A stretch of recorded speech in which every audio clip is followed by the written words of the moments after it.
Assalamualaikum warahmatullahi wabarakatuh.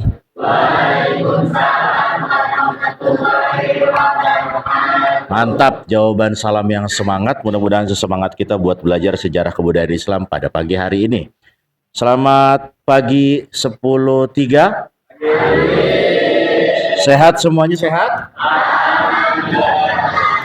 Apakah kalian sudah siap buat belajar sejarah kebudayaan Islam hari ini?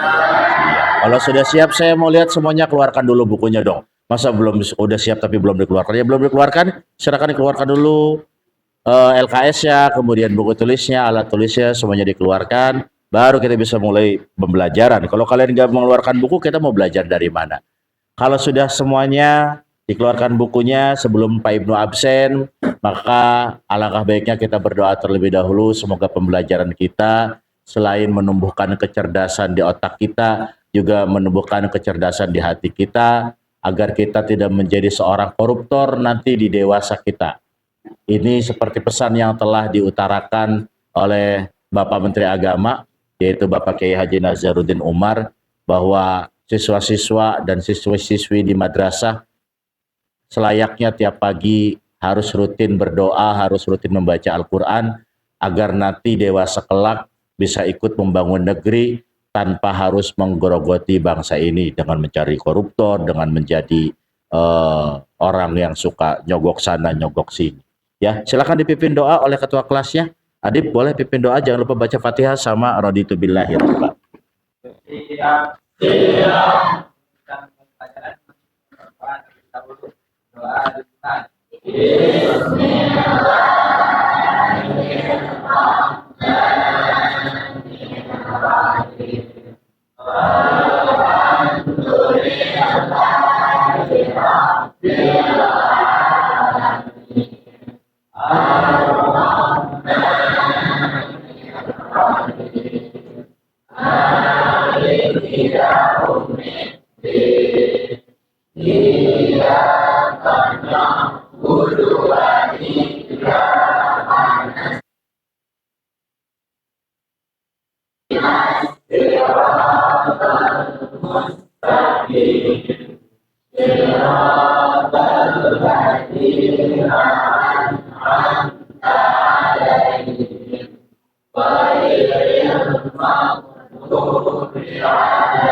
Terima kasih untuk doanya. Mudah-mudahan apa yang kita inginkan diijabah oleh Allah Subhanahu wa taala.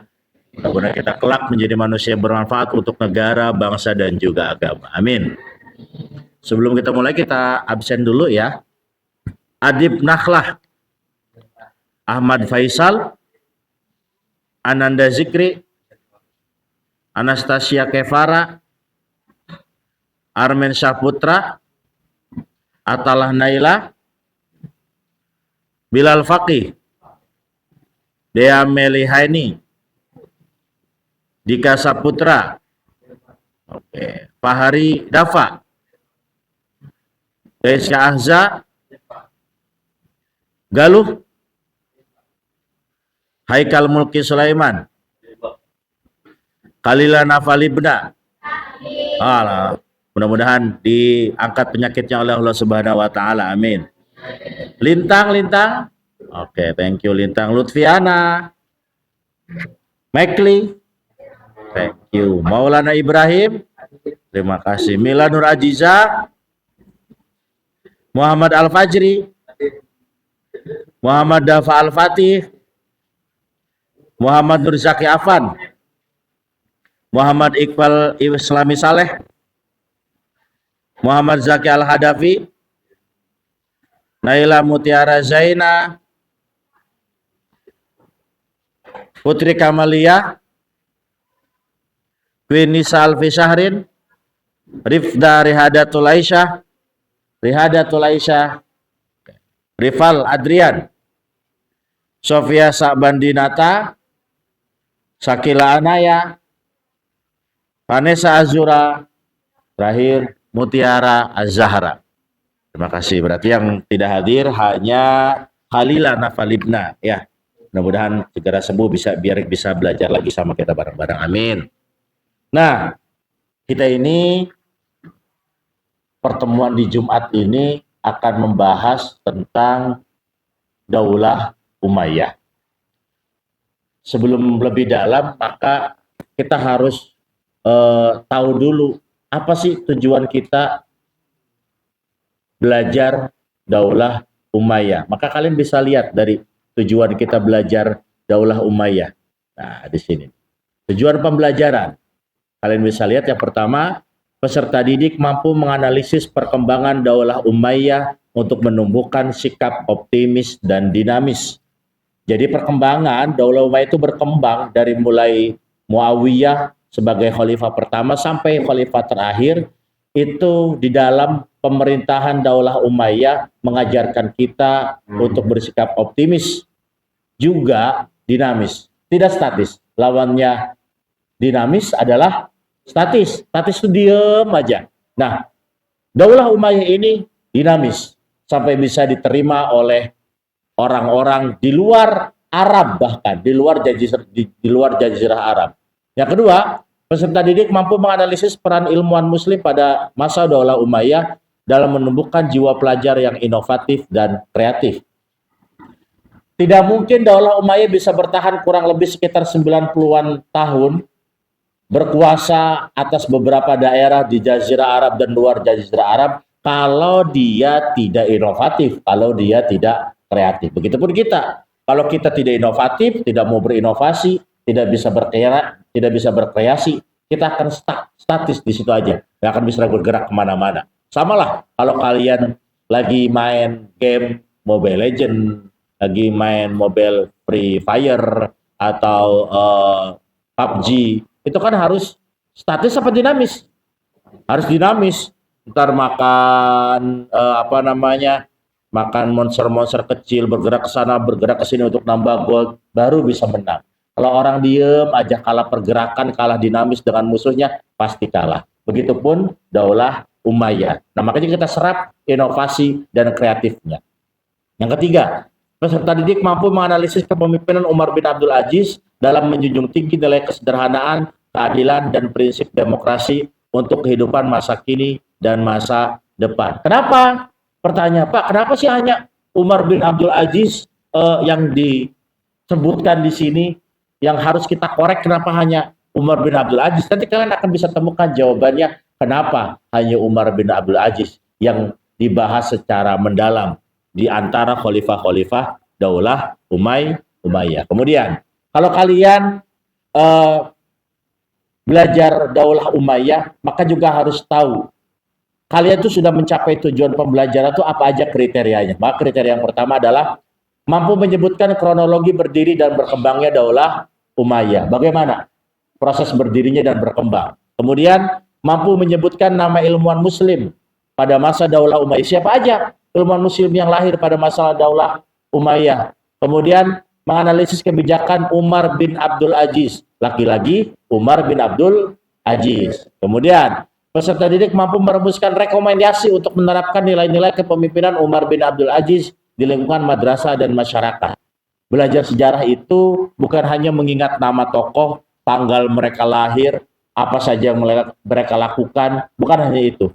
Tapi belajar sejarah kebudayaan Islam itu juga harus bisa menerapkan nilai-nilai khalifahnya dalam kehidupan, baik kita di rumah, di masyarakat, atau kita di sekolah sebagai siswa ataupun siswi. Yang terakhir, menganalisis faktor keruntuhan Daulah Umayyah.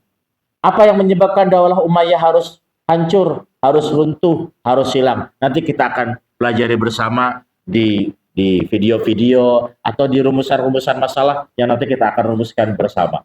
Berikutnya,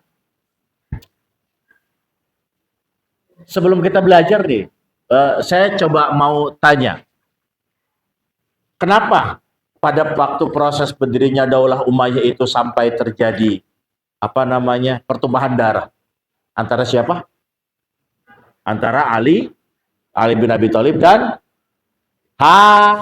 Hasan. Kemudian juga dengan saudaranya satu lagi namanya Husain. Sebelum itu Umayyah sudah bersih tegang dengan siapa? Dengan ayahnya Hasan dan Husain. Siapa namanya? Ali. Kenapa bisa terjadi itu? Ada yang tahu? Boleh? Barangkali ada yang tahu? Ada yang tahu? Oke. Saya akan jelaskan sedikit.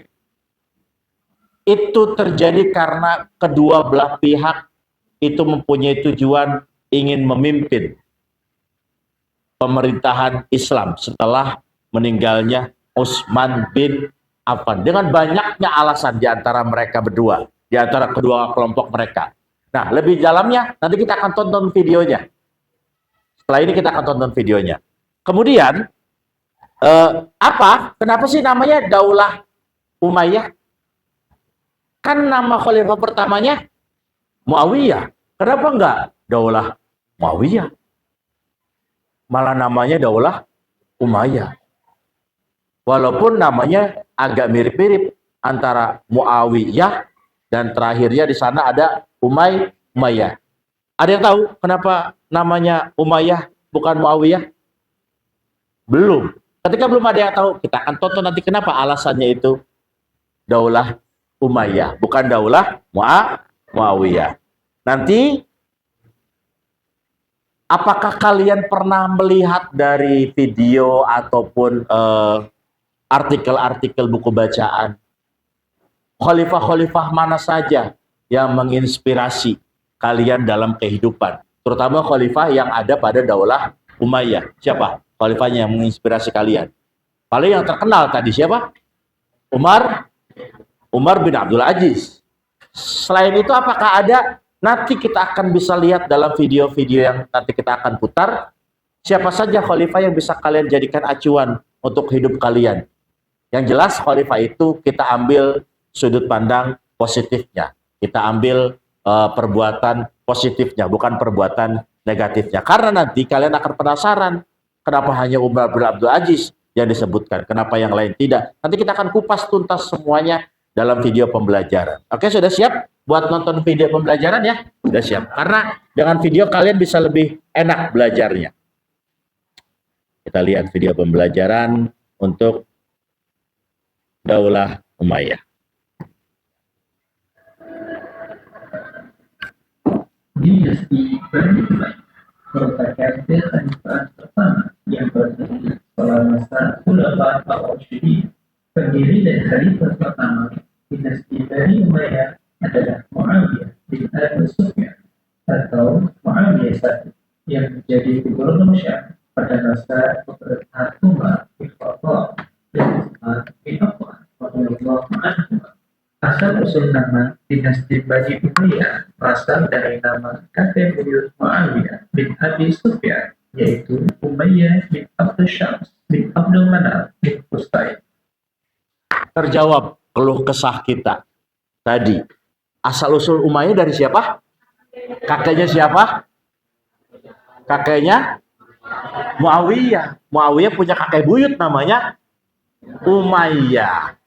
Nah, baru pertama kali nonton video udah ketemu nih jawaban pertama. Bahwa kita bisa tahu alasan penamaan Umayyah karena Muawiyah punya kakek buyut namanya Umayyah. Kenapa kakek buyutnya? Bukan kakeknya atau bukan bapaknya. Nanti kalian rumuskan sendiri permasalahan-permasalahan itu. Lanjutkan. Pemerintahan Bani Umayyah berlangsung selama 91 tahun. Lalu, bagaimana awal mula terbentuknya dinasti Bani Umayyah? Bermula di masa pemerintahan Khulafaur Ar-Rasyidin yang saat itu dipimpin oleh Khalifah Utsman bin Affan. Utsman memimpin selama 12 tahun lamanya. Di awal kepemimpinannya, tepatnya 6 tahun pertama, umat Islam sempat mengalami era makmur dan sejahtera tanpa perpecahan dan perselisihan. Kemudian 6 tahun terakhir, mulailah timbul fitnah dan kekacauan yang sekaligus awal pemberontakan atas kepemimpinannya. Utsman dituduh nepotisme dan menyalahi aturan kepemimpinan. Saat itu beberapa wilayah kacau balau. Utsman memerintahkan agar para gubernur mendengar dan memenuhi tuntutan pemberontak yang masih dinilai wajar selama tidak melanggar syariat Islam. Meski fitnah sudah berhasil menghasut rakyat dan melahirkan maraknya gelombang unjuk rasa, ia lebih memilih untuk tetap menghadapinya dengan tenang tanpa kekerasan. Sayangnya, pendekatan penuh kesabaran ala Utsman itu tak mampu membendung cepatnya persebaran fitnah hingga berujung gerakan makar. Telusur demi telusur, ternyata tuduhan itu bermula dari Abdullah bin Saba, pria keturunan Yahudi yang baru berislam. Ia bahkan menyebarkan narasi adu domba. Ia mengatakan Rasulullah sebenarnya mewasiatkan kepemimpinan Islam kepada Ali bin Abi Thalib, bukan Utsman bin Affan. Hingga suatu hari, Utsman kemudian dibunuh oleh para demonstran yang mengepung rumahnya. Di tengah kekacauan tersebut, Khalifah Ali bin Abi Thalib kemudian dibayar menggantikan Utsman bin Affan. Di awal pemerintahannya, Ali bin Abi Thalib berusaha mendinginkan pemberontakan yang telah ada pada masa Utsman dengan cara menarik para amir yang sebelumnya diangkat oleh Utsman, menarik hibah tanah, dan memilih untuk menunda kisos kepada pembunuh Utsman. Namun, kebijakan-kebijakan yang diterapkan Ali bin Abi Thalib tidak disepakati beberapa pihak. Muawiyah bin Abi Sufyan, yang tak lain adalah kerabat dekat dari Utsman bin Affan sendiri, menuntut menyegerakan keadilan atas pembunuhan Utsman. Muawiyah mendesak Ali agar segera menerapkan kisos bagi pembunuh Utsman, yang diketahui berlindung di belakang Ali bin Abi Thalib sendiri. Sementara Ali berijtihad untuk menenangkan keadaan terlebih dahulu di awal kepemimpinannya. Kisos diterapkan setelah kondisi tenang. Perbedaan dalam berijtihad inilah yang kemudian tidak menemui titik damai, hingga akhirnya perang saudara pun berkecamuk. Perang Jamal dan Perang Siffin. Perang Jamal, atau dikenal juga dengan sebutan Pertempuran Basrah, adalah perang antara kubu Khalifah Ali bin Abi Thalib melawan kubu Aisyah radhiyallahu anha, istri Nabi sallallahu alaihi wasallam. Perang ini sendiri terjadi di daerah Basrah, Irak pada tahun 656 Masehi. Perang ini terjadi tak lain karena tuntutan Aisyah untuk menegakkan keadilan atas pembunuhan Utsman bin Affan. Setelah pemberontakan itu padam, Ali bergerak dari Kufah ke Damaskus pada tahun 657 Masehi.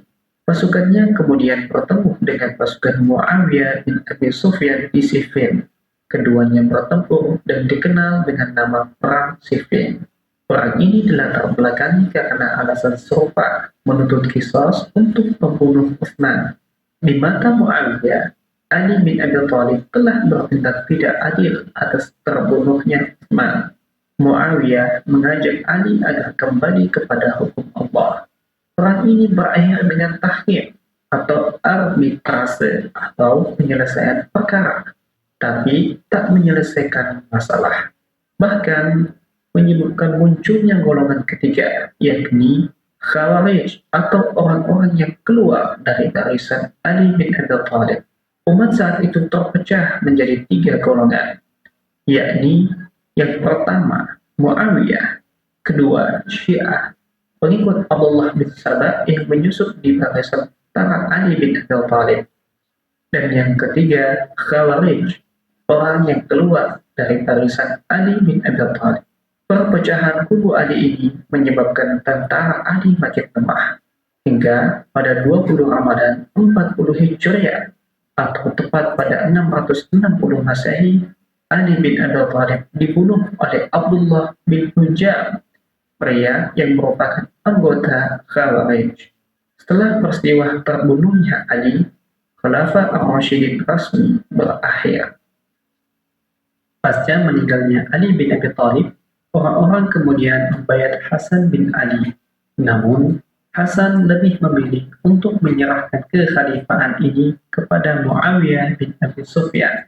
Ia memiliki alasan sendiri mempercayakan jabatan khalifah pada Muawiyah, yaitu mendamaikan kaum muslimin yang saat itu sedang dilanda bermacam fitnah dan perpecahan. Semenjak terbunuhnya Utsman hingga pergolakan di kepemimpinan Ali, Hasan memilih berdamai dengan menyerahkan kepemimpinan kepada Muawiyah bin Abi Sufyan. Maka berdirilah dinasti Bani Umayyah. Berdirinya dinasti Bani Umayyah dimulai dari sebuah peristiwa penting dalam sejarah umat, yaitu Amul Jamaah atau Tahun Persatuan, yakni perdamaian antara kedua kubu. Peristiwa ini ditandai dengan prosesi penyerahan kekuasaan dari Hasan kepada Muawiyah I di Kufah. Dengan demikian dimulailah kekuasaan dinasti Bani Umayyah. Bani Umayyah kemudian mengubah sistem pemerintahan menjadi monarki atau sistem pemerintahan berbentuk kerajaan. Bagaimana kelanjutannya? Saksikan terus video Historia selanjutnya. Semua dapat menambah wawasan Anda. GNN Indonesia.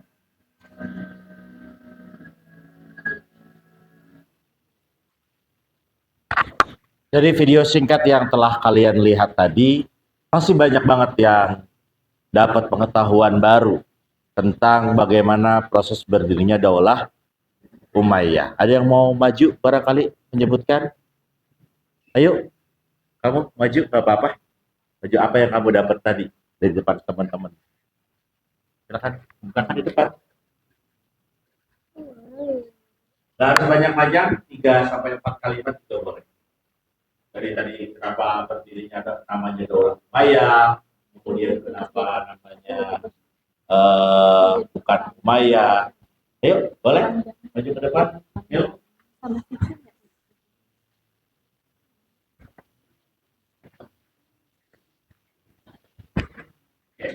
Oke nih. Apa yang kita dapat? Penamaan dari Bani Umayyah itu dari kakek uyutnya, Ya, terus sama terjadinya perang, ya, perang Sifir, perang Jamal, terus sama perang perang, apa lagi tadi? perang sipil, perang Jamal. Oke, tadi namanya kenapa Daulah Umayyah karena dari kakek. Kakek uyutnya. Oke, terima kasih. Apa yang kamu dapat, Azza? Barangkali mau menyebutkan, silakan ke depan.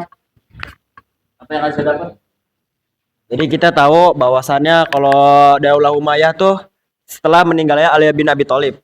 Jadi kita tahu bahwasannya Daulah Umayyah di baiatnya Hasan bin Ali ya Pak ya. Setelah dibunuhnya Ali bin Abi Thalib dari kubu Khawarij. Itu Pak yang saya dapat. Ada lagi yang mau nambahin? Misal mau nambahin yang mau didapat? Yang lain? Faisal, barangkali sudah cukup. Ya, dari video yang tadi kalian tonton, setidaknya ada sedikit pengetahuan yang kalian bisa dapatkan tentang dikit sekali bagaimana Daulah Umayyah itu berdiri. Nah, berkembangnya lantas proses kemundurannya nanti kita akan rumuskan bersama dan kita akan cari jawabannya secara berkelompok. Nah, kelompoknya sudah saya buat ya. Kelompoknya sudah saya buat.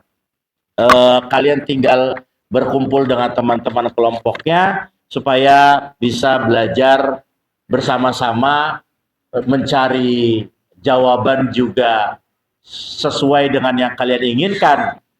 Entah itu dari buku ataupun dari media-media internet, baik itu AI ataupun googling secara umum. Ya, saya sebutkan dulu. Kelompok pertama, Maikli, Fakih, Queen, Mutiara, Adib, dan Sofia. Boleh bawa buku tulis dan LKS-nya ke barisan paling depan. Di depan sana, Maikli, Fakih, Queen, Mutiara, Adib, dan Sofia. Boleh di pojok sana, duduk. Jessica, Dea, Putri, Faisal, Keva, dan Rival, sama Naila. Mana? Boleh, sebelah sini.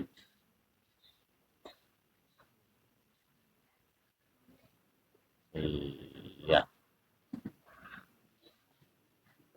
Kemudian Fahri Dafa, Atala, Naya, Galuh, Haikal, Fajri, Vanessa. Boleh sebelah sini.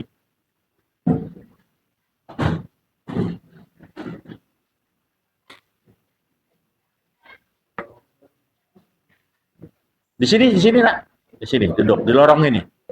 Oke. Lintang, Afan, Rihadatul Aisyah, Iqmal, Zaki, dan Dika di lorong tengah. Yang terakhir, Lutfiana, Baim, Mila, Fatih, Rifdah, Armen, Zikri di lorong sebelah sana. Faisal masuk kelompok mana? Kelompok sini. Oke, duduk berkelompoknya.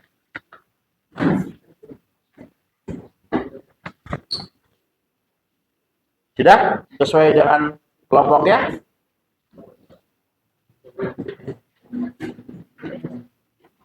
Sudah ya. Nanti Pak Ibnu akan kasih kertas kalian, untuk bisa menuliskan rumusan-rumusan masalah dari apa yang kita rumuskan bersama sesuai dengan kriteria pembelajaran atau kriteria ketercapaian pembelajaran tadi. Maka boleh lihat dulu di sini di layar kriteria ketercapaian tujuan pembelajaran. Kita lihat yang pertama apa tadi? Menyebutkan kronologi. Ya, berarti rumusan masalah pertama kita harus apa? Harus apa? Menyebutkan kronologi berdiri dan berkembangnya Daulah Umayyah. Rumusan masalah yang kedua apa? Menyebutkan nama ilmuwan muslim pada masa Daulah Umayyah. Yang ketiga, menganalisis dalam membangun sistem demokrasi, administrasi, dan keadilan sosial. Kemudian, merumuskan rekomendasi untuk menerapkan nilai-nilai kepemimpinan Umar bin Abdul Aziz. Kemudian, mampu menganalisis faktor runtuhan Daulah Umayyah. Oke, dari 5 rumusan ini berarti pas dengan 5 kelompok yang ada. Kalian tinggal lanjutkan saja rumusan masalah ini, tuangkan dalam kertas yang Pak Ibnu kasih. Satu kelompok, satu rumusan masalah. Bisa dimengerti? Bisa dimengerti? Oke.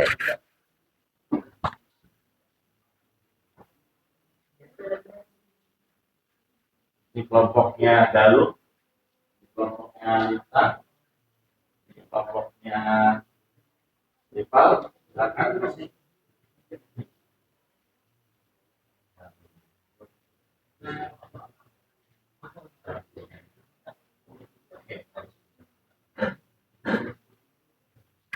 Dari 5 rumusan masalah, kalian sudah dapat satu-satu rumusan masalahnya? Silakan tulis penemuan-penemuan kalian dari media sosial, dari internet, atau dari AI. Boleh? Silakan tuangkan dalam kertas itu. Bisa dimengerti? Waktu kalian untuk menuangkan di situ 15 menit. 15 menit silakan.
Kamu sini, Armen, agak maju ke depan biar bisa ikut bantu.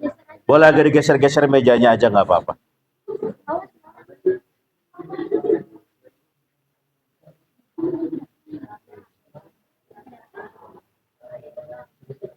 Saya?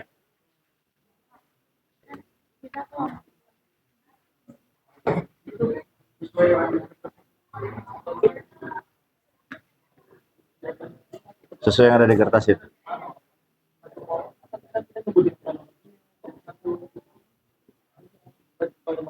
Sesuai yang ada di kertas itu. Ya.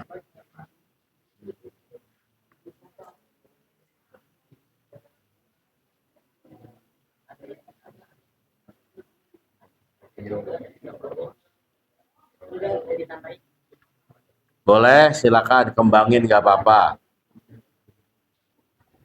Dari apa yang sudah kalian dapat, kemudian dikembangkan, boleh. Nanti dari salah satu perwakilan kelompok akan mempresentasikan, ya, presentasikan hasilnya.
Ada kesulitan, Dea? Kenapa? Boleh, kalian uraikan, yang penting nanti dipresentasikan ke depan. Ya, berkelompok nanti kita akan presentasikan, satu orang maju untuk presentasikan.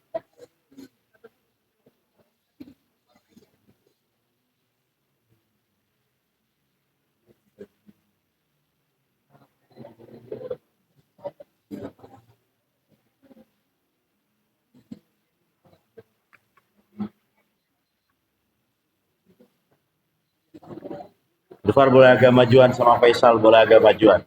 Biar bisa ikut bekerja bersama.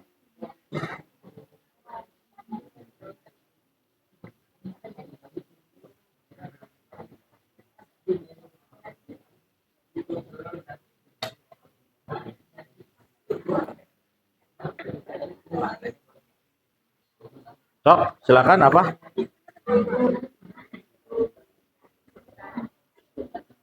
Apa? Kalian rumusan masalahnya apa? Nilai-nilai Umar bin Abdul Aziz. Coba yang lain kamu lihat dulu. Sini. Nilai-nilai Umar bin Abdul Aziz, terus sebutkan. Basis apa? Di lingkungan masyarakat atau madrasah. Nanti cari ininya yang sesuai.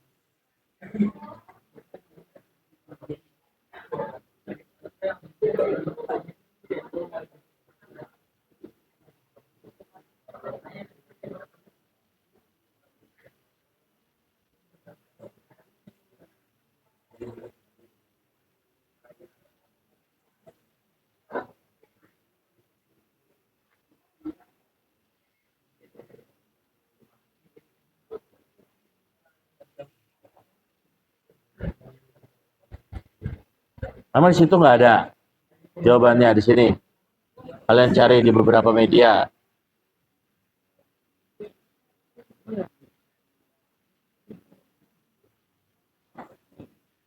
Nah ini rekomendasi untuk penerapan rumusan kan? Iya, rekomendasi itu sudah boleh dikembangkan, silakan. Faktor apa? Ya, faktor utuhnya daulah umayyah. Itu kalian bisa kerucutkan antara intern dan eksternal, internal dan eksternal.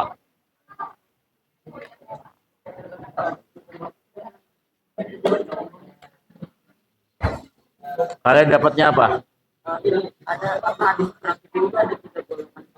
Ya. Ya. Khawarij, betul.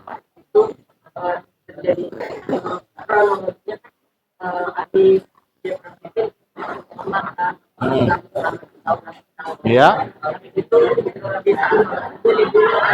Iya. Ah. Ah. Betul. Hmm. Ya. Iya, silakan tuliskan kronologi yang kamu dapatkan itu dalam bentuk tulisan. Gimana? Ada kesulitan? Kenapa? Aman, sudah. Kelompoknya Naya aman. Oke, bisa. Silakan tambahkan, kasih masukan buat teman-teman yang lainnya.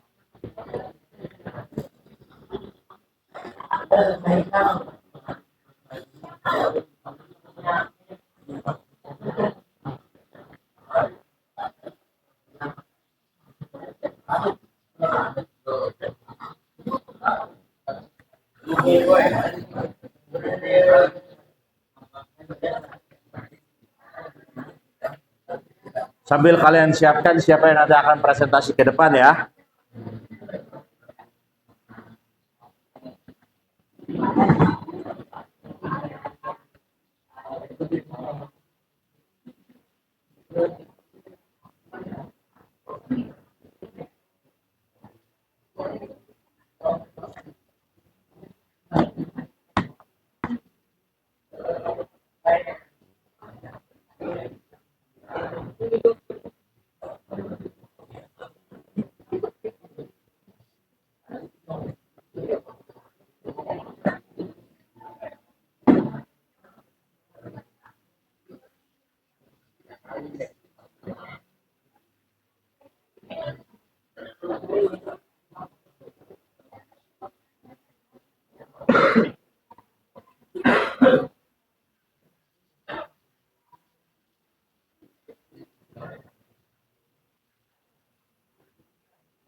Dipakai otaknya, kritisnya, inovasinya dipakai, bagaimana membuat presentasi nanti biar menarik, tulisannya, pakai skema-skemanya, ada bagian-bagiannya biar lebih menarik nanti.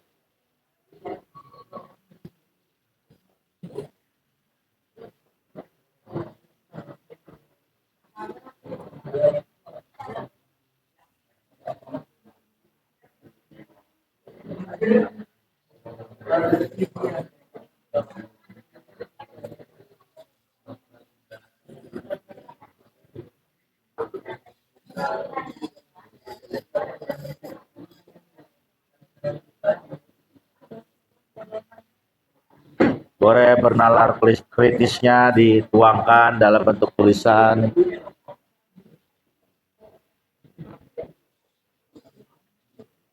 Jangan hanya terpaku dari satu sumber, silakan cari beberapa sumber biar bisa jadi bahan perbandingan.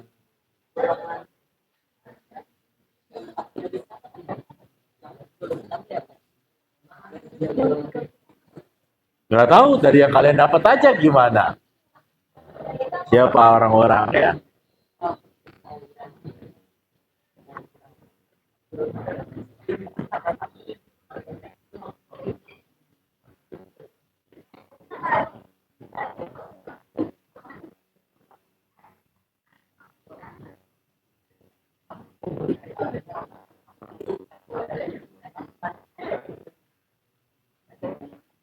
Kenapa?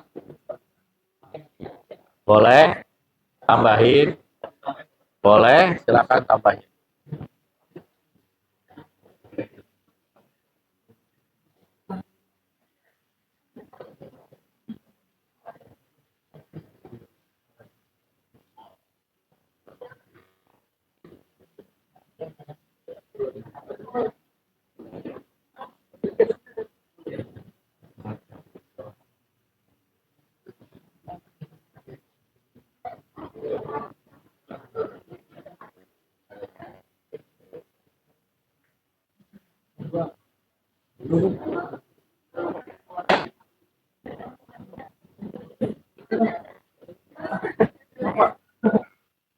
Pastikan semua tim dalam kelompoknya atau setiap orang dalam kelompoknya memberikan kontribusi.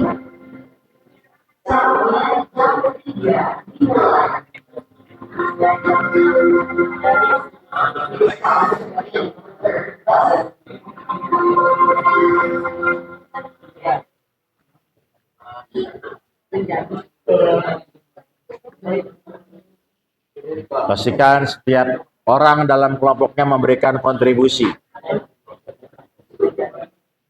Ide, pemikiran, kerjasama diutamakan.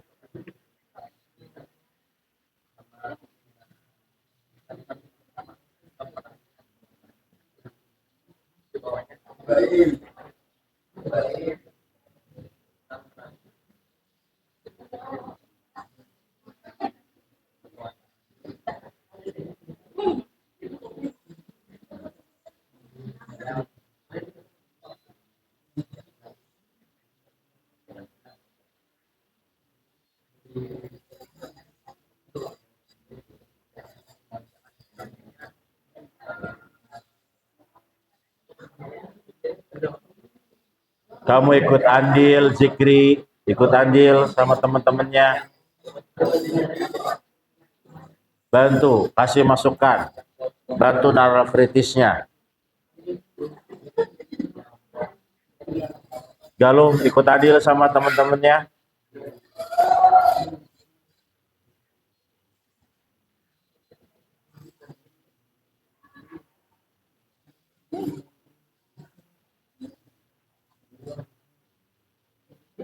Silakan kalian cari sebanyak mungkin informasi, sekritis mungkin membuat pertanyaannya.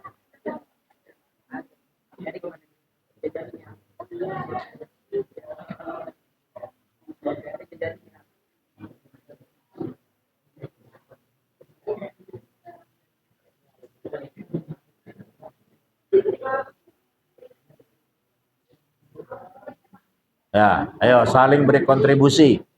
Jadi orang yang bermanfaat buat kelompoknya.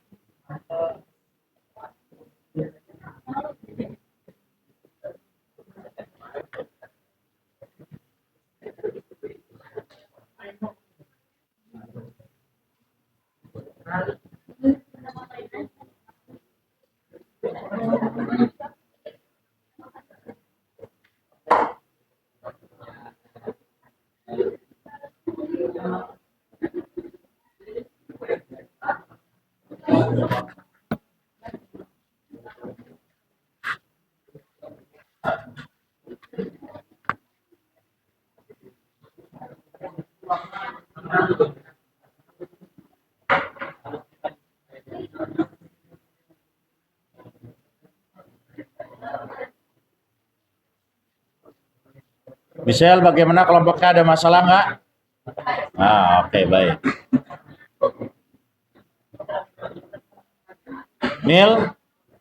Mila, kelompoknya ada masalah nggak?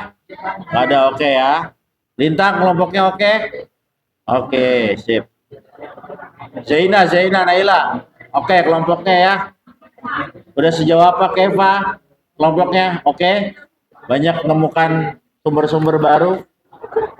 Naya, bagaimana kelompoknya oke? Oke, sip.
Fahri,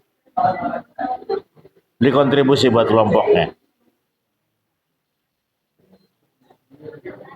Jaki, kasih kontribusi buat kelompoknya.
Tadi saya keliling udah dapat belum? Saya keliling itu udah dapat.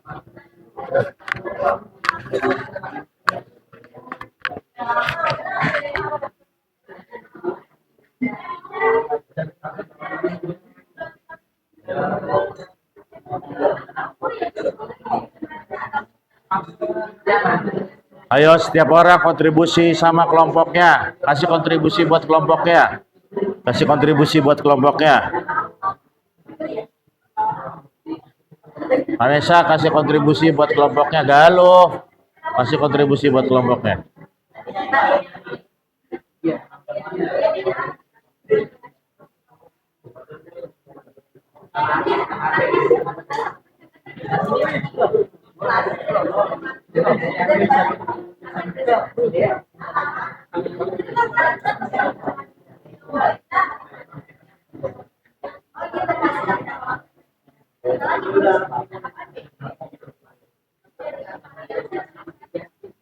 Tinggal 5 menit lagi ya, kalian cari informasi. Setelah itu kalian duduk di kursinya masing-masing, nanti setiap kelompok akan presentasi.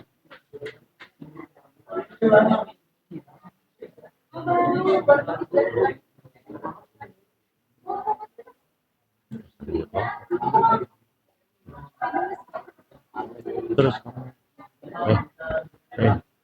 kamu putar-putar aja. Kamu putar aja terus.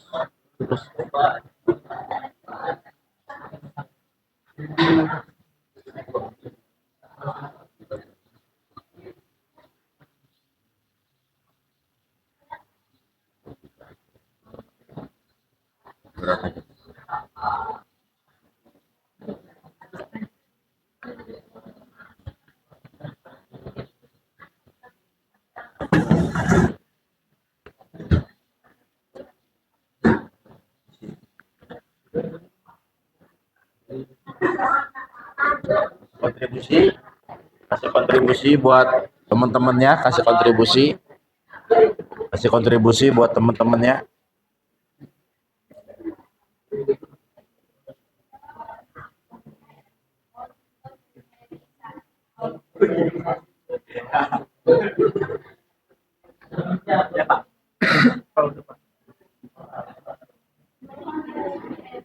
Sudah? Oke, kelompok GSK sudah. Kelompok yang lain sudah belum? Belum. Masih ada 3 menit lagi buat menyempurnakan jawabannya.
Bilang aja, masih ada iPhone. Dari situ aja. Kosma, pas Kosma. Kelasnya masih jelek, Bang. Sudah selesai waktu untuk diskusinya, silakan kembali ke tempat masing-masing. Silakan kembali ke tempat masing-masing.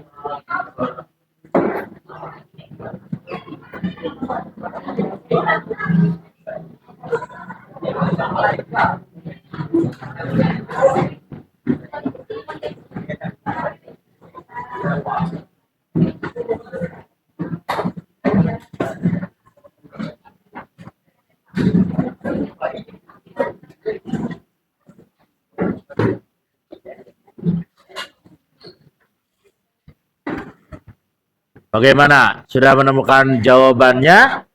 Sudah. Oke, kalau sudah menemukan jawabannya, maka jawaban kalian atas rumusan-rumusan masalah itu harus dipertanggungjawabkan. Artinya, harus ada salah satu dari kalian untuk bisa mempresentasikan tulisan kalian dari mencoba untuk menjawab rumusan soal di depan teman-teman kalian. Sudah ditentukan? Sudah? Sudah. Silakan saya kasih waktu 10 detik untuk menentukan siapa yang bakal maju untuk membacakan rumusan masalah.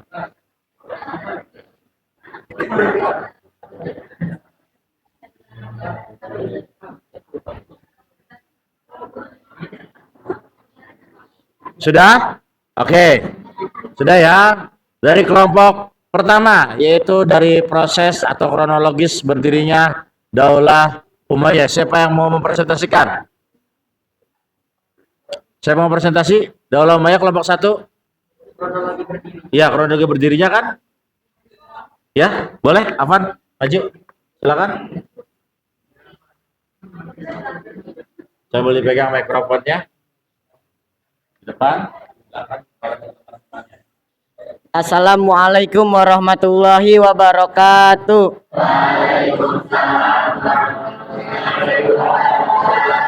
Kronologi berdirinya dan berkembangnya Daulah Umayyah. Yang pertama, pada zaman Khalifah Ali bin Abi Thalib terjadi konflik. Yang pertama tuh perang Jamal, antara perang Ali bin Abi Thalib sama perang Aisyah istri Rasulullah untuk mencari keadilan kematiannya Utsman bin Affan. Yang kedua, ada juga terjadi konflik besar, yaitu perang Siffin antara pasukan Ali dan pasukan Muawiyah bin Abu Sufyan yang terkenal dengan gubernur Syam. Setelah terbunuhnya Ali bin Abi Thalib, di situ ada 3 golongan habis perang Siffin tuh. Yang golongan yang pertama tuh pengikut Muawiyah, yang kedua tuh pengikut Abdullah bin Sabah, yang golongan yang ketiga tuh golongan Khawarij, keluar dari pengikutnya Ali bin Abi Thalib. Setelah perang Siffin itu pasukan Ali bin Abi Thalib tuh semakin melemah karena banyak yang Khawarij keluar dari pengikutnya Ali bin Abi Thalib selama 6 tahun itu. Gak lama di ceritanya Ali bin Abi Thalib tuh lagi sholat subuh dibunuh sama yang baru keluar dari pengikutnya Ali bin Abi Thalib, ya Khawarij. Itu menjadi titik awal berdirinya dinasti Umayyah. Setelah Ali bin Abi Thalib meninggal, itu kekuasaannya tuh, khalifahnya tuh dikasih ke Hasan. Cuman beberapa bulan atau tahun doang. Banyak yang mencela tuh Ali bin Abi Thalib tuh gak punya keadilan, mencela-cela tuh tentang Muawiyah. Tapi Hasan tuh punya inian apa namanya, punya syarat ke Muawiyah. Kalau mau diserahin tahta khalifahnya, ada syaratnya, jangan mencela ayahnya, jangan menjelek-jelekan ayahnya pas lagi lagi ceramah Jumat itu. Tapi langsung diterima nih sama Muawiyahnya, itu mah gampang. Berkembangnya Daulah Umayyah, yang pertama tuh memperluas wilayah kekuasaan, mencakup barat, Spanyol, Afrika Utara hingga Maroko. Yang kedua, timur, India bagian barat, Asia Tengah. Yang ketiga, utara, Perancis selatan. Yang keempat, selatan, seluruh Zaria Arab. Yang kedua, pemerintah ibu kota, Muawiyah I memindahkan ibu kota dari Madinah ke Damaskus dan memfokuskan pada perluasan wilayah. Yang ketiga, perkembangan ilmu pengetahuan yang ditandai dengan munculnya tokoh-tokoh muslim yang ahli bidang ilmu pengetahuan. Adapun juga perkembangan Daulat Umayyah di organisasi negara dan juga susunan pemerintahan. Yang pertama tuh An-Nizamus Siyasi, yaitu organisasi politik. Yang kedua tuh An-Nizamu Idari, yaitu organisasi tata usaha negara. Yang ketiga tuh An-Nizamul Mali, organisasi keuangan atau ekonomi. Yang keempat tuh An-Nizamu Harbi atau organisasi pertahanan. Yang kelima tuh An-Nizamul Qadai, yaitu organisasi kehakiman. Sekian dari kelompok 4. Kelompok 1, kelompok 4. Kelompok 4, billahi taufiq wal hidayah. Maaf kalau ada kata-kata yang salah. Assalamualaikum warahmatullahi wabarakatuh. Berikan tepuk tangan dulu untuk presentasi kelompok 4. Ada pertanyaan barangkali terkait apa yang telah dipaparkan oleh Afan tentang kronologi berdirinya Daulah Umayyah, atau sudah cukup jelas? Sudah cukup jelas ya. Nanti kita akan adakan diskusi di akhir ini. Nanti saya akan coba utarakan agar kalian juga bisa lebih memahami mendalam pada proses berdirinya Daulah Umayyah. Berikutnya yang akan menyebutkan nama ilmuwan muslim pada masa Daulah Umayyah. Pada masa Daulah Umayyah dan kontribusinya dalam bidang sains, teknologi atau seni. Siapa yang mau maju? Siapa yang mau maju? Ayo. Coba pengen lihat. Ya. Boleh, silakan.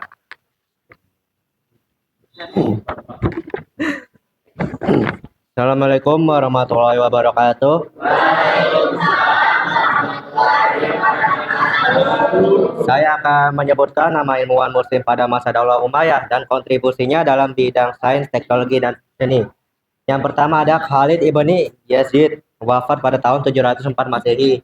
Bidangnya alkimia atau kimia awal dan terjemahan ilmiah. Kontribusinya, Khalid bin Yazid, seorang pangeran Umayyah, dikenal sebagai pelopor penerjemah karya ilmiah Yunani dan Koptif ke dalam bahasa Arab.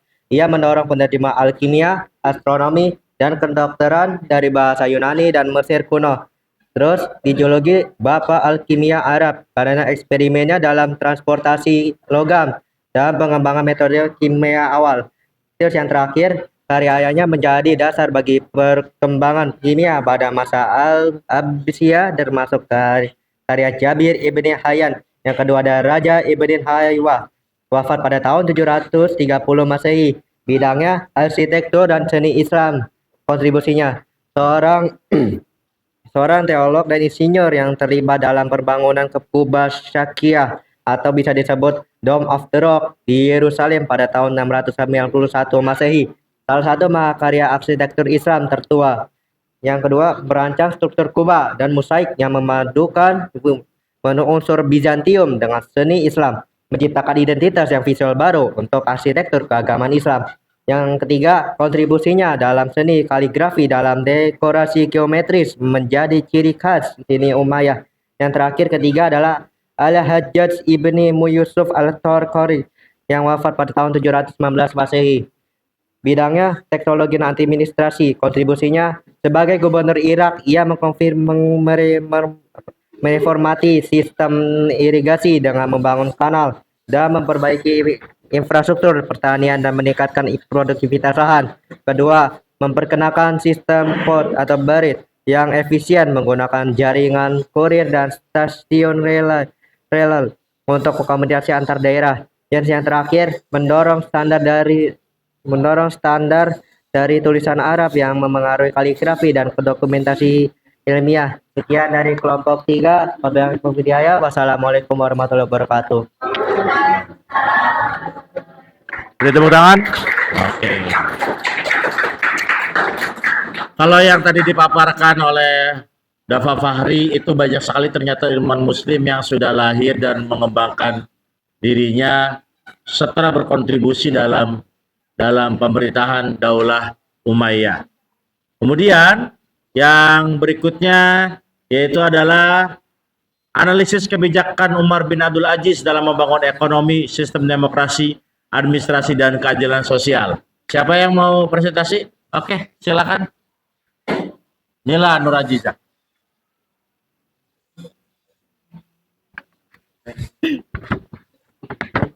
Assalamualaikum warahmatullahi wabarakatuh.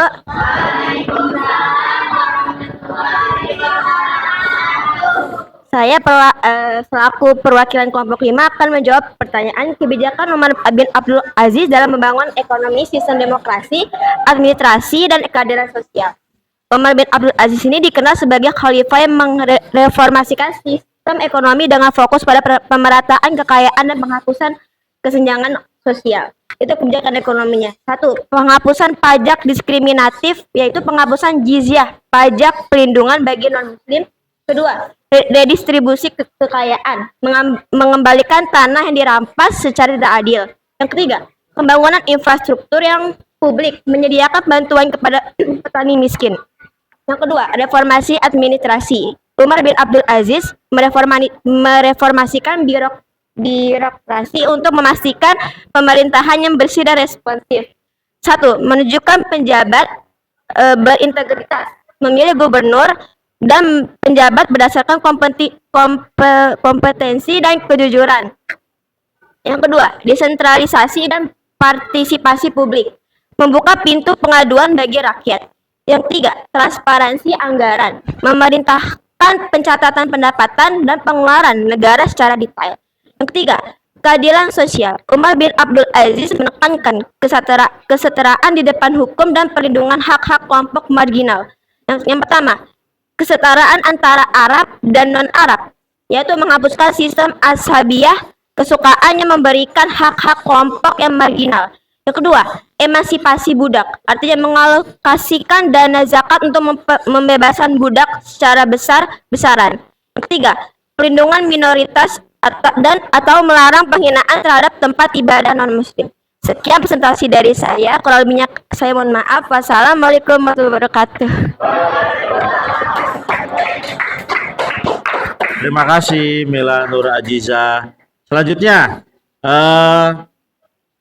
rekomendasi untuk menerapkan nilai-nilai kepemimpinan Umar bin Abdul Aziz di lingkungan madrasah atau masyarakat. Siapa yang mau? Oke, silakan.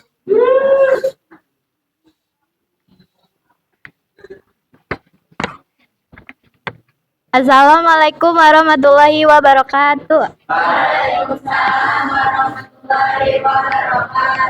Saya akan menjelaskan rekomendasi untuk menerapkan nilai-nilai kepemimpinan Umar bin Abdul Aziz di lingkungan madrasah atau masyarakat. Yang pertama, menegakkan keadilan dan transparansi. Transparansi adalah sikap terbuka dan jujur. Cara menerapkannya di lingkungan madrasah, guru dan pimpinan madrasah harus memperlakukan siswa secara adil tanpa diskriminasi atau membeda-bedakan, serta mengelola dana pendidikan dengan transparan dan akuntabel. Yang kedua, cara menerapkan di masyarakat. Pimpinan masyarakat harus bersikap adil dalam menyelesaikan konflik, memberi pelayanan tanpa pilih kasih, dan mendorong partisipasi warga dalam pengembalian keputusan. Yang kedua, kepemimpinan dengan keteladanan uswah hasanah atau teladan yang baik atau contoh yang patut ditiru. Nah, cara menerapkannya di masyarakat, tokoh masyarakat perlu menjadi panutan dalam hidup bersahaja, menolak korupsi dan memperdahulukan kepentingan umum daripada pribadi. Yang cara menerapkan di madrasah, kepala madrasah, guru, dan staf harus menjadi teladan dalam ibadah, kejujuran, dan akhlak mulia. Nah, yang ketiga, zuhud dan anti kemewahan. Zuhud adalah sikap yang mementingkan kehidupan akhirat daripada kehidupan dunia. Jadi kita harus memiliki sikap zuhud dan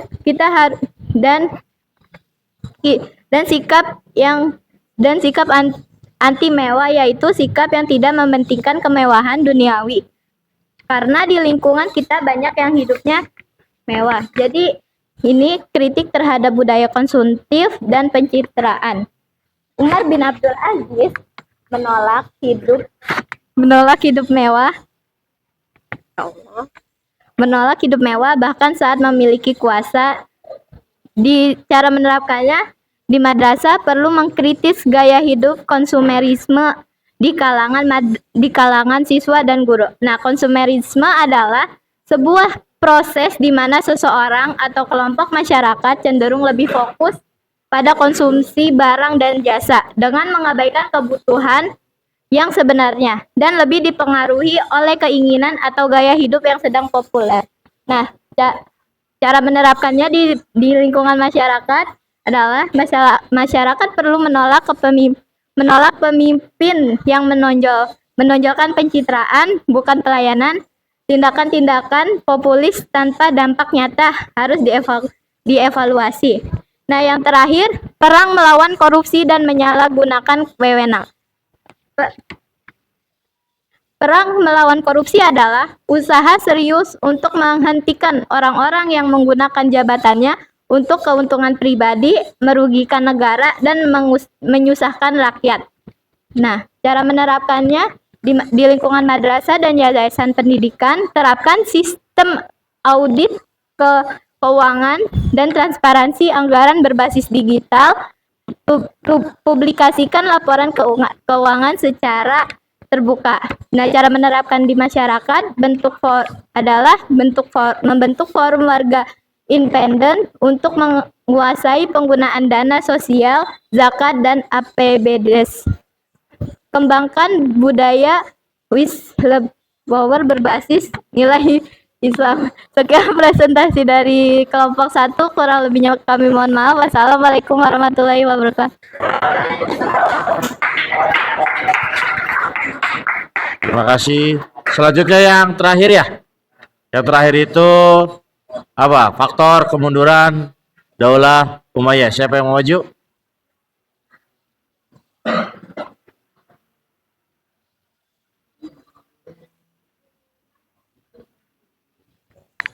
Assalamualaikum warahmatullahi wabarakatuh. Saya dari kelompok 2 menjadi perwakilan untuk mempresentasikan hasil dari menganalisis faktor keruntuhan Daulah Umayyah. Jadi, faktor utama keruntuhan Daulah Umayyah meliputi yang pertama, ada konflik internal dan perebutan kekuasaan di antara anggota keluarga Bani Umayyah. Yang kedua, ketidakpuasan kelompok oposisi seperti Syiah dan Abbasiyah, serta kaum Mawali yang merasa didiskriminasi. Yang ketiga, lemahnya kepemimpinan ke beberapa khalifah yang cenderung hidup mewah dan kurang memperhatikan urusan negara. Yang keempat, yaitu pertentangan etnis antara suku Arab Utara dan seretan yang perlu berlanjut. Yang kelima, ada sistem perlarian kekuasaan yang tidak jelas dan cenderung monarki yang memicu persaingan tidak sehat. Yang keenam, ada pemberontakan yang terus-menerus terjadi di berbagai wilayah. Nah, di faktor keruntuhan Daulah Umayyah itu juga terbagi menjadi dua, yaitu yang pertama ada faktor internal dan faktor eksternal. Yang pertama, faktor internal, adanya sistem peralihan kekuasaan yang tidak jelas. Jadi pengangkatan putra mahkota sebagai pengganti khalifah seringkali menimbulkan persaingan dan konflik di antara anggota keluarga Umayyah. Yang kedua, ada konflik etnis dan kesukuan. Jadi Daulah Umayyah diwarnai oleh perselisihan antara suku Arab Utara yaitu Bani Quraish dan Arab Selatan Bani Kaib yang sudah ada sejak sebelum Islam. Yang ketiga, ada lemahnya kepemimpinan khalifah. Jadi setelah khalifah kuat seperti Abdul Malik dan Hisham muncullah penguasa yang lemah dan tidak cakap dalam memerintah. Mereka lebih cenderung dalam kehidupan mewah dan berfoya-foya. Jadi mengabaikan urusan negara dan kehilangan wibawa di mata rakyat. Jadi semena-mena nih kepemimpinan khalifah yang selanjutnya. Yang keempat, ada korupsi dan gaya hidup mewah di lingkungan istana. Jadi kekayaan negara yang melimpah pada saat Daulah Umayyah tidak dikelola dengan baik. Gaya hidup mewah itu dan praktik korupsi di kalangan istana dan para pejabat menimbulkan ketidakpuasan dan kecemburuan di masyarakat. Yang kelima, ada munculnya gerakan oposisi. Apa sih oposisi? Jadi kelompok-kelompok yang tidak puas dengan pemerintahan Umayyah seperti Syiah pendukung Ali bin Abi Thalib dan Khawarij terus melakukan perlawanan dan pemberontakan. Gerakan-gerakan ini meskipun seringkali berhasil ditumpas, tetap menjadi ancaman laten bagi stabilitas daulah. Yang kedua yaitu ada faktor eksternal. Faktor eksternal itu terbagi menjadi 6. Jadi yang pertama tuh ada perlawanan dari kelompok-kelompok oposisi seperti kaum Syiah, kaum Khawarij, dan gerakan Abbasiyah. Yang kedua ada ketidakpuasan kaum Mawali. Jadi didiskriminasi nih sama kaum Mawali yang dialami oleh kaum Mawali terutama dalam hal perbajakan dan kesempatan dalam pemerintahan. Yang ketiga ada gerakan Abbasiyah. Yang keempat ada ketidakpuasan kaum yang keempat ada konflik dengan kekuatan eksternal. Meskipun tidak secara langsung menyebabkan keruntuhan, peperangan yang terus-menerus dengan kekuatan Bizantium di wilayah perbatasan melemahkan sumber daya dan fokus pemerintahan Umayyah. Yang terakhir, ada bangkitnya kekuatan Kristen di Andalusia, di wilayah Andalusia atau Spanyol yang merupakan bagian dari kekuasaan Umayyah. Muncul gerakan perlawanan dari kerajaan-kerajaan Kristen di utara. Meskipun keruntuhan Umayyah di Andalusia terjadi beberapa abad setelah keruntuhan di Damaskus, tekanan eksternal dari kekuatan Kristen menjadi faktor penting dalam proses tersebut. Sekian dari saya, kurang lebihnya mohon maaf. Wassalamualaikum warahmatullahi wabarakatuh.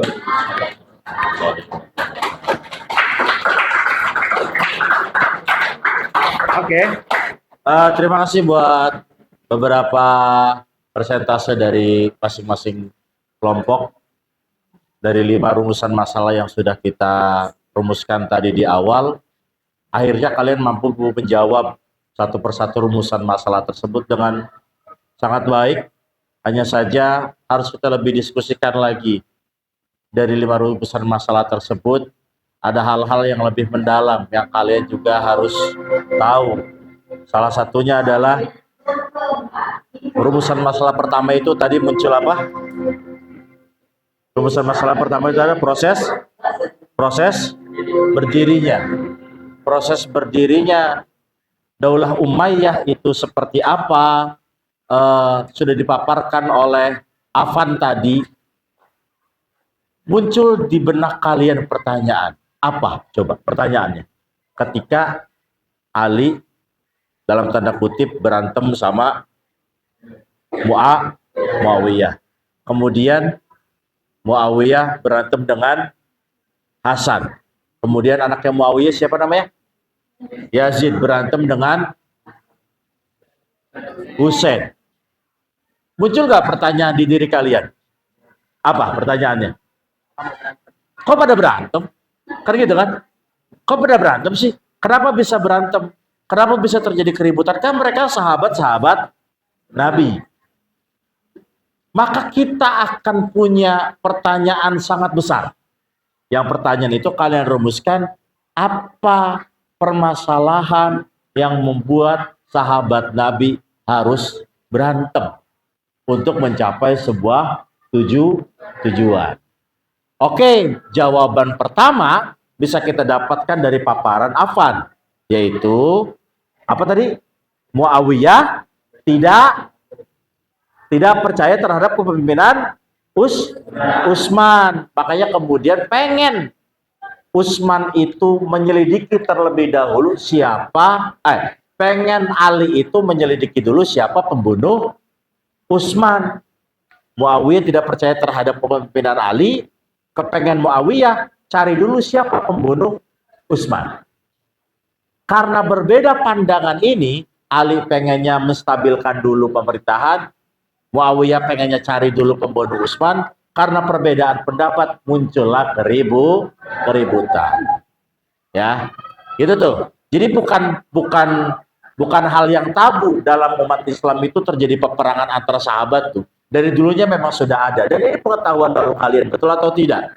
Oke. Di rumusan masalah yang kedua, kita diskusikan tadi apa yang dipaparkan oleh siapa tadi?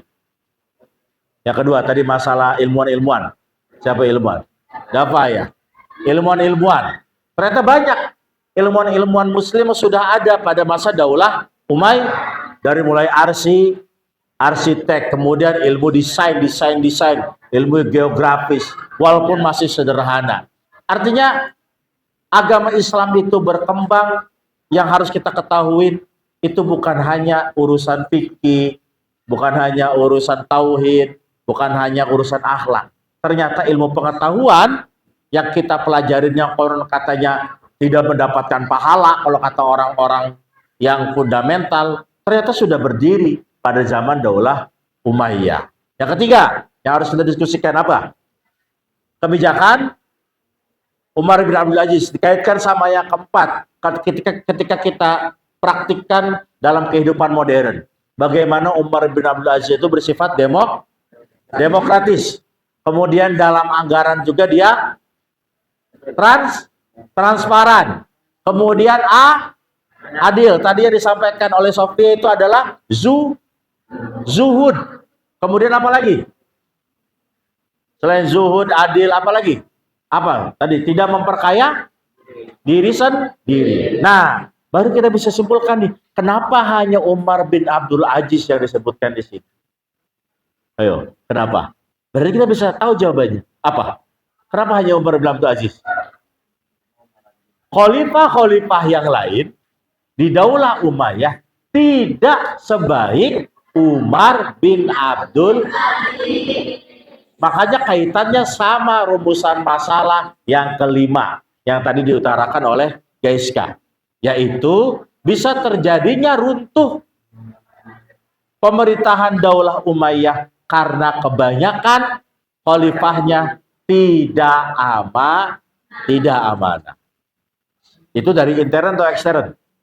Intern. Yang eksternnya itu salah satunya adalah penyerangan dari nanti akan jadi daulah besar, yaitu dari keluarga Abbas, atau kita kenal dengan Daulah Abbasiyah. Oke, sebagai refleksi diri kalian, setelah kalian belajar ini, banyak pengetahuan yang kalian pengetahuan baru yang kalian dapat banyak. Artinya dari mulai bisa-bisanya ada pembunuhan antara sahabat Nabi, ya, peperangannya luar biasa. Perang apa tadi? Jamal, terus Siffin, terus ada namanya Amul Jamaah. Kemudian ternyata khalifah muslim itu gak seluruhnya baik. Ada beberapa yang dalam tanda kutip tidak baik. Dan yang baik kita harus kenal, namanya siapa tadi? Umar bin Abdul Aziz. Kemudian ternyata proses keruntuhan sebuah negara, sebuah pemerintahan, itu pasti ada faktor internal dan ada faktor eksternal. Seperti tadi, faktor internal itu kalau pemimpinnya sudah tidak amanah, kalau pemimpinnya sudah memperkaya diri sendiri, pasti akan muncul ketidakpercayaan dari masyarakat. Kalau masyarakat sudah tidak percaya, maka bakal ada golongan yang muncul ingin mengganti pemimpin. Nah, golongan yang muncul baru inilah yang disebut dengan Daulah Abbasiyah. Kemudian, apa lantas kita belajar Daulah Umayyah untuk kehidupan kita modern di Indonesia pada umumnya? Bahwa Daulah Umayyah itu mengajarkan ilmu pengetahuan. Kemudian Umar bin Abdul Aziz itu mengajarkan demokratis. Kemudian mengajarkan kita untuk bersikap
Tiga. Bukan hanya bersifat zuhud, bukan hanya bersifat demokratis, pemerintahan Umar bin Abdul Aziz juga memberikan kenyamanan pada masyarakat, karena masyarakat itu diberikan sebuah rasa adil, baik kalangan bawah maupun kalangan atas, baik itu pejabat maupun rakyat biasa.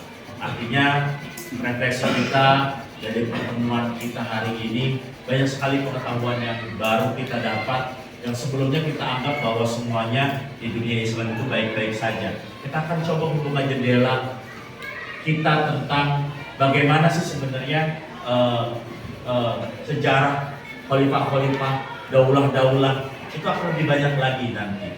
Dan ini luar biasa hari ini. Pada pertemuan berikutnya kita akan coba pindah dari part 1 Daulah Umayyah ke part 2, part kedua, dan Daulah Umayyah di Andalusia. Yang mana Andalusia di mana?